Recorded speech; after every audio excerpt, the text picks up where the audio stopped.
The first tradition, oh, hi everyone. We're working on January 18th and Unity today. And Unity is of huge importance for us in our recovery and, gives us a reason, container is that we're going to read in for recovery to happen. Uh, Imagine if there was Unity police that are standing by in our rooms waiting for disunity to happen. The whole program would fall apart. But Unity is a individual thing that we all take care of. In our reading, Unity, the first tradition states that unity is imperative for the individual to have a container to find recovery and peace. The concept is the beginning of our road toward anonymity in that each person has a responsibility to keep the unity, and no person ever sees that. It is a group effort, but implies that the individual is key to that happening. And so we all take responsibility for that. And those who do cause unity, eventually we, find they see why there's unity, and everybody just sort of takes care of it. And it is a beautiful thing in that there is no ultimate authority. Well, the ultimate authority is the God of our understanding, and so, but there's nobody overlooking to make sure that we all stay in line. You think about the groups, the people that are in the recovery groups. The people that where they come from. And of course, everybody's trying to change, but there's a sense of the sacred of recovery that people seem to honor. So we learn lessons best from stories. One of the first stories that was ever preserved is Ramayana by Valmiki. The story of epic story. The story is an epic story of the life of Ram and his love, Sita. Ram was born a prince in a large kingdom in India. His father had more than one wife, and Ram had stepbrothers. Everyone loved Ram, and he was said to be heir to the throne. One of Ram's wives, due to her defects of jealousy and manipulation, tricked the king into banishing Ram into the forest. Much to the king's sorrow, he did just that. Ram's father loved Ram, and although fathers don't have favorites, if they did, then Ram would be his favorite. And he wanted him to be king, and he was setting him up to be king. And what happened was his one of his wives saved his life, pushed him out of the way when a cart was coming at him or something. I don't know. But he said, I'll give you a boon. A boon is a wish, whatever you wish for saving my life. And that was her boon, was let my son become king instead of Ram, and then banish Ram into the forest. Not only let her son be the king, but get rid of the competition. So Ram could have protested, and he was in the right. He had every right to be protest because everybody, there was out of the blue, he was told to go into the forest, and and so his wife Sita said, "I'm going to go with you," and he said, "No, you don't need to. You just stay here." But she insisted that she went. So, however, being a man who lived by principles, he left without complaint to honor his father's promise, and so that there would be unity in the family and the kingdom.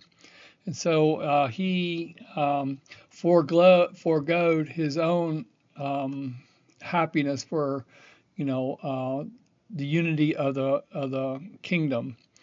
And when he left, everybody, there's a whole big group that wanted to go with him, but he turned them back and said, the whole is stronger when everybody is working together, and that they should go back to the kingdom, and him and Sita and his brother Lakshmi was go to the forest, and then it turns out that was his dharma anyway, because that was why he was brought into the earth, this realm, as Vishnu to destroy a evil person, Ravana, who was kingdom. His kingdom was really large and becoming strong and ready to take over not only the earth, but he wanted to take over the heavens and things like that. So there is times when we are in a group setting, whether in a recovery meeting or with family, when we feel that we are in the right, and by yelling and screaming righteousness, we disturb the unity of the group. Of course, there is sometimes when things must be said. We need to speak out our truth, but how we go about doing it makes all the difference. There's a line in the first tradition that says we learn to disagree without being disagreeable. That's such a powerful line in the basic text, in that we can disagree, because there's a lot of disagreements in recovery, but everybody's wanting the same goal is there, the same primary purpose is there, but how we go about doing it is often a place where there's disagreements, and we can disagree without having our emotions come out. And that's one of the bigger lessons we learn in going to like steering meetings or union or area meetings and things like that. When I fly off the handle due to my feelings, I always regret what I said or did. But when I pause and take time to look at the whole picture and respond with kindness and respect for all, I feel good about the situation, whether I win or not, whatever my grievance is. If I do it in the right way, then I walk away. There's a really nice paper about discussion, debate, and dialogue. And when there's a debate, there is a winner and a loser. And so I'm trying to take my side and push it through. And when there's a discussion, there's also sort of like, my side. I'll listen to your side a little bit, but I'm mainly wanting to get my side done. And that's a little bit better than a debate. But a dialogue it's more closer to group conscience. It allows us to listen to the other side and take in some of their ideas and see how it matches with mine, and maybe find compromise, and so everybody leaves the talk in feeling good about the talk, feeling good about the day. And that's living in spiritual principles. And so thought for today, I will keep unity first and temper my grievances with kindness. So throughout our day today, if we, there's the day is filled with opportunities for us to disagree, but not be disagreeable.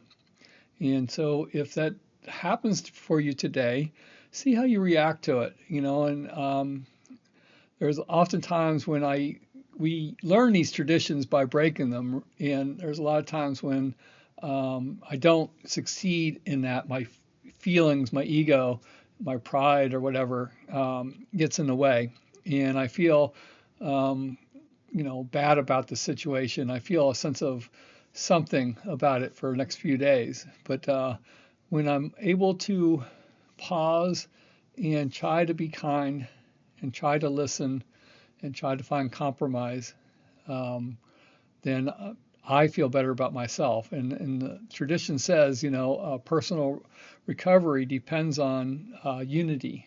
And so whether what is that thing? I'd rather be feel good than be right or something like that.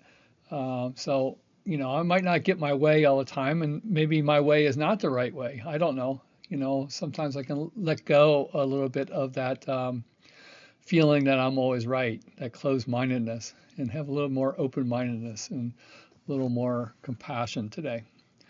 So that's what I'm striving for. You enjoy the rest of your day.